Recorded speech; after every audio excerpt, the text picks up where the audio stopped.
मित्रांनो, फ्रिक्शनचे दोन सोपे गणित प्रॉब्लेम्स मी सोडून दाखवणार आहे.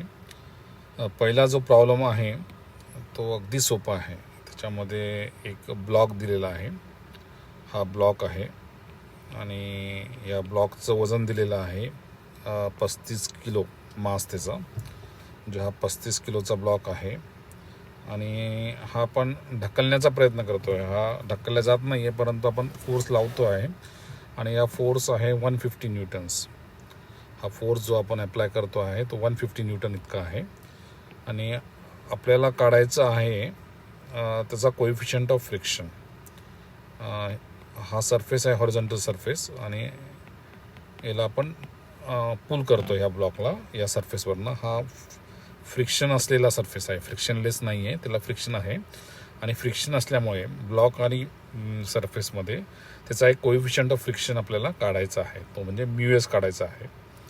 हे स्टॅटिक फ्रिक्शनची केस आहे, कारण तो ब्लॉक अजून मूव्ह झालेला नाही, म्हणजे तो अजून हलत नाही आहे, म्हणून तो स्टॅटिक फ्रिक्शन आहे. परंतु आपण फोर्स अप्लाय करतो आहे.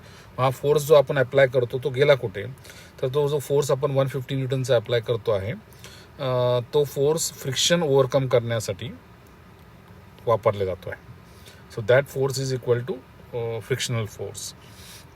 याचा अर्थ असा की जो फोर्स आहे जो आपण अप्लाय करतो, applied force is equal to frictional force small F आणि हा स्टॅटिक फ्रिक्शनल फोर्स आहे एफ एस. राईट. आता आपल्याला काढायचं आहे म्यू एस. आता आपण हे लक्षात घ्या की एफ एस म्हणजे जो फ्रिक्शनल फोर्स आहे that is equal to mu S into N.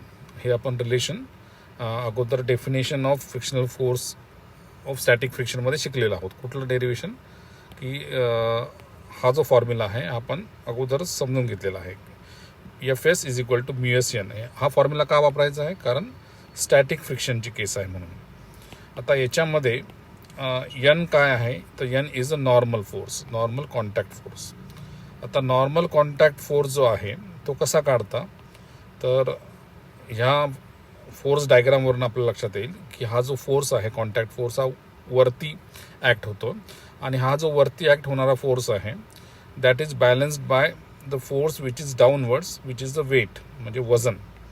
म्हणजे हा नॉर्मल फोर्स जो आहे ह्या केसमध्ये तो that is equal to the weight.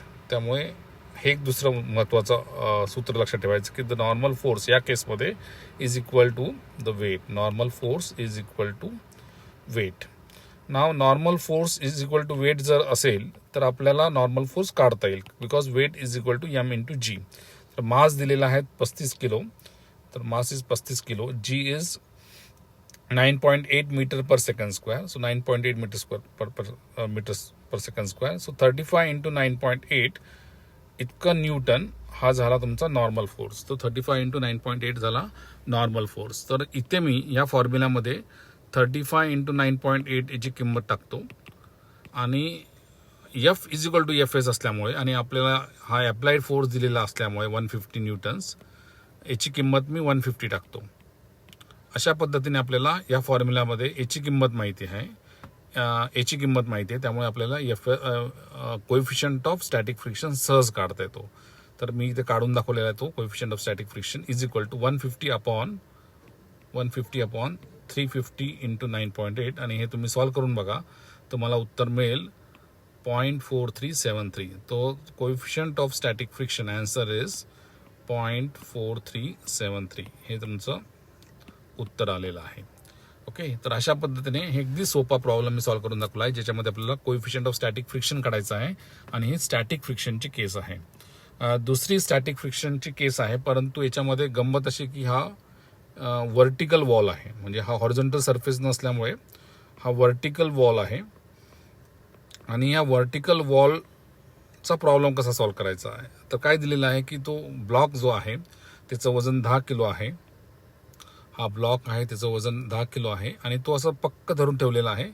कसं धरून ठेवलेला आहे, बिकॉज ऑफ सम फोर्स. या फोर्सने तो धरून ठेवलेला आहे. त्या फोर्स हा जो फोर्स आहे या फोर्सने तो धरून ठेवलेला आहे. ओके. आणि तो फोर्स दिलेला आहे 200 न्यूटन. ज्या फोर्सने तो धरून ठेवलेला पकडून ठेवलेला आहे, कारण तो जर फोर्स लावलेला नाही तर तो खाली पडेल.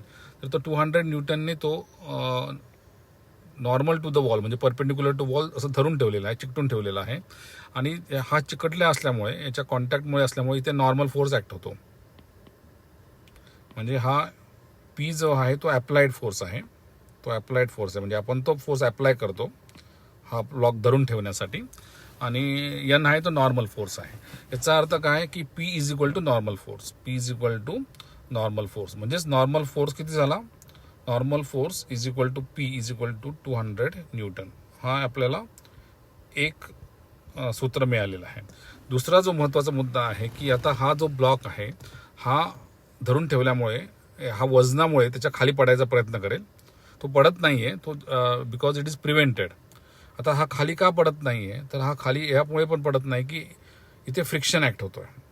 तर ह्या friction is equal to weight. आपण जर हा डायग्राम नीटपणे बघितला तर जो फ्रिक्शनल स्टॅटिक फोर्स आहे तो ह्या ब्लॉकला खाली पडू देत नाही.